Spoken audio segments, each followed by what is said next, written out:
Hi friends, ഇന്ന് നമുക്ക് അടിപൊളി ടേസ്റ്റോട് കൂടിയ നല്ല കുറുകിയ ചിക്കൻ സ്റ്റൂ ആണ് കേട്ടോ. അതെങ്ങനെ ഉണ്ടാക്കുന്നതെന്നുള്ളത് നമുക്ക് നോക്കാം. അതിലേക്ക് ആവശ്യമായിട്ടുള്ള സാധനം ഇഞ്ചി വെളുത്തുള്ളി നീളത്തിലരിഞ്ഞത്, ഉണ്ടമുളക് നീളത്തിലരിഞ്ഞ് വെച്ചിട്ടുണ്ട്, ഒരു 2 തണ്ട് കരിവേപ്പില എടുത്ത് വെച്ചിട്ടുണ്ട്, ഒരു സവോള, വലിയ ഒരു കിഴങ്ങ് ചെറുതായിട്ട് കട്ട് ചെയ്ത് വെച്ചിട്ടുണ്ട്, ക്യാരറ്റും കട്ട് ചെയ്ത് വെച്ചിട്ടുണ്ട്. നമുക്കിനി ഉണ്ടാക്കാൻ തുടങ്ങാം കേട്ടോ. ചട്ടിയിലാണ് ഉണ്ടാക്കുന്നത് കേട്ടോ. ചട്ടി അടുപ്പത്ത് വെച്ച് എണ്ണ ഒഴിച്ച് അതിലേക്ക് പട്ട, ഗ്രാമ്പു, ഏലക്ക ഇട്ട് കൊടുത്തിട്ടുണ്ട്. അതിലേക്ക് ഞാൻ ഇഞ്ചി വെളുത്തുള്ളി നീളത്തിലരിഞ്ഞതും കൂടി ചേർത്ത് കൊടുക്കുന്നുണ്ട് കേട്ടോ. ഞാൻ ഇതിലേക്ക് കരിവേപ്പിലയും പച്ചമുളകും കൂടി ഇട്ട് കൊടുക്കുന്നുണ്ട് കേട്ടോ. പിന്നെ നീളത്തിലരിഞ്ഞ സവോളയും കൂടി ചേർത്ത് നമുക്കിതൊന്ന് ഇളക്കി മിക്സ് ആക്കി കൊടുക്കാം. ഞാൻ ഇതിലേക്ക് ഉപ്പ് ചേർത്ത് കൊടുത്തിട്ടുണ്ട്. ഇതൊന്ന് നല്ലോണം വഴണ്ട് വരട്ടെ കേട്ടോ. നമുക്കിപ്പോൾ ഉള്ളി വാടാനുള്ള ഉപ്പാണ് ചേർത്ത് കൊടുത്തേക്കുന്നത്. കറി വെന്ത ശേഷം നമുക്ക് ആവശ്യമുള്ള ഉപ്പും കൂടി വേണമെങ്കിൽ ചേർത്ത് കൊടുക്കാം കേട്ടോ. ഇതൊന്ന് നല്ലോണം വാടി വന്ന ശേഷം നമുക്കിതിലേക്ക് ചിക്കനും ക്യാരറ്റെല്ലാം മിക്സ് ആക്കി കൊടുക്കാം. വാടി വന്ന ഉള്ളിലേക്ക് ഞാൻ ചിക്കൻ എല്ലാം കൂടി ഞാൻ ചേർത്ത് കൊടുക്കുന്നുണ്ട് കേട്ടോ. ചേർത്ത് കൊടുത്ത് ഞാൻ നല്ലോണം ഇളക്കി മിക്സ് ആക്കി കൊടുക്കുന്നുണ്ട്.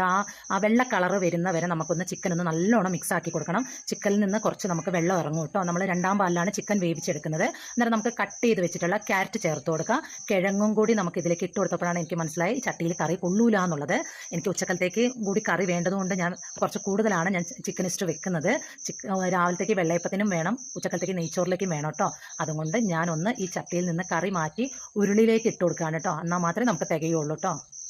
ഇവിടെ എല്ലാവർക്കും ചിക്കൻ കറിയുടെ കൂടുതൽ ഇഷ്ടം ചിക്കൻ സ്റ്റൂ ആണ്. അന്നേരം ഞാൻ ഇച്ചിരി കൂടുതൽ വെച്ചതാണ്. അന്നേരം രാവിലത്തേക്ക് ഉച്ചക്കലത്തേക്കും കൂടി ആവുമല്ലോ, അതുകൊണ്ടാണ് കൂടുതൽ വെച്ചത്. മൺചട്ടിയിൽ വെക്കുമ്പോൾ കുറച്ച് ടേസ്റ്റ് കൂടുതലായിരുന്നു, പക്ഷെ അതിൽ കൊള്ളാത്തതുകൊണ്ട് ഞാൻ ഇതിലേക്ക് മാറ്റിയിട്ടുണ്ട്. ഇതൊന്ന് നല്ലോണം ഇച്ചിരി കുറച്ച് വെള്ളം ഇറങ്ങുന്ന സമയത്ത് നമുക്ക് ആവശ്യമുള്ള വേകാനുള്ള ചൂടുവെള്ളം ചേർത്ത് കൊടുക്കാം കേട്ടോ. ഞാൻ ഇതിലേക്ക് വേകാൻ മാത്രം കുറച്ച് ചൂടുവെള്ളമാണ് ചേർത്ത് കൊടുത്തേക്കുന്നത്. ഇതൊന്ന് നല്ലോണം തിളച്ച ശേഷം നമുക്കിതൊന്ന് അടച്ചു വെച്ച് വേവിക്കുമ്പോഴത്തേനും നമുക്ക് തേങ്ങയൊക്കെ ചിരണ്ടി തേങ്ങാപ്പാൽ എടുക്കാം കേട്ടോ. ഞാൻ ഇതിലേക്ക് 2ാം പാൽ ഒഴിച്ചു കൊടുത്തിട്ടുണ്ട് കേട്ടോ. ഇത് നല്ലോണം തിളച്ച് നല്ലോണം വെന്ത് കുറുകി വരട്ടെ. ഇതിലേക്ക് ഞാനിപ്പോൾ ഒരു സ്പൂൺ ഗരം മസാല ചേർത്ത് കൊടുക്കുന്നുണ്ട്. ഇതിൽ 1 സ്പൂൺ കുരുമുളക് പൊടിയും കൂടി ചേർത്ത് കൊടുത്തിട്ടുണ്ട് കേട്ടോ. പക്ഷേ വീഡിയോ എടുക്കാൻ മറന്നുപോയി. അന്നേരം ഇനി ഇതൊന്ന് നല്ലോണം അടച്ച് വെച്ച് നല്ലോണം കിഴങ്ങും ക്യാരറ്റും ചിക്കനൊക്കെ നല്ലോണം വെന്ത് കുറുകി വരട്ടെ കേട്ടോ. ചിക്കനൊക്കെ നല്ലോണം വെന്തിട്ടുണ്ട്. ഇതിനകത്ത് നമുക്കൊരു 2-3 കിഴങ്ങൊന്ന് നമുക്ക് ഉടച്ച് ചേർത്ത് കൊടുക്കാം കേട്ടോ.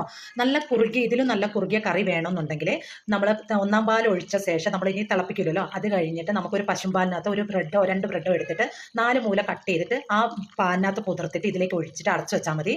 അത് കഴിഞ്ഞ് ഒരു 10 മിനിറ്റ് കഴിഞ്ഞ് തുറന്ന് നോക്കുന്ന സമയത്ത് നല്ല കുറുകിയ ചിക്കൻ സ്റ്റൂ കിട്ടും കേട്ടോ.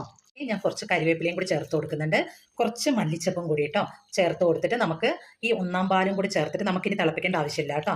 1ാം പാലും കൂടി ഒഴിച്ചിട്ട് നമുക്ക് ഒന്ന് ഇളക്കി മിക്സ് ആക്കിയിട്ട് നമുക്ക് അടച്ചു വെക്കാം. ഇതിലേക്ക് ആവശ്യത്തിനുള്ള ഞാൻ കടുക് ഒന്ന് വറുത്തെടുക്കട്ടെ. നമ്മൾ നെയ്യിലാണ് കേട്ടോ കടുക് വറുക്കുന്നത്. നെയ്യ് ചേർക്കുന്ന സമയത്ത് ഈ സ്റ്റൂ കറിക്ക് നല്ല ടേസ്റ്റാണ്. നമുക്ക് നെയ്യ് നല്ലോണം ചൂടായി വന്നതിലേക്ക് നമുക്കൊരു 3-4 വറ്റൽമുളകും കൂടി ഇട്ട് കൊടുക്കാം. കുറച്ച് ചെറിയുള്ളിയും കൂടി ഇട്ട് കൊടുത്തില്ല കേട്ടോ. ഇതൊന്ന് നല്ലോണം ഒന്ന് മുരിഞ്ഞ് വരട്ടെ. ഉള്ളിയൊക്കെ മുരിഞ്ഞ് വന്നിട്ടുണ്ട്. ഞാൻ അതിലേക്ക് കുറച്ച് അണ്ടിപ്പരിപ്പും മുന്തിരിങ്ങയും കൂടി ചേർത്ത് കൊടുത്തിട്ടുണ്ട് കേട്ടോ. ഇതിന് നമുക്ക് സ്റ്റൂ കറിയിലേക്ക് ചേർത്ത് കൊടുക്കാം.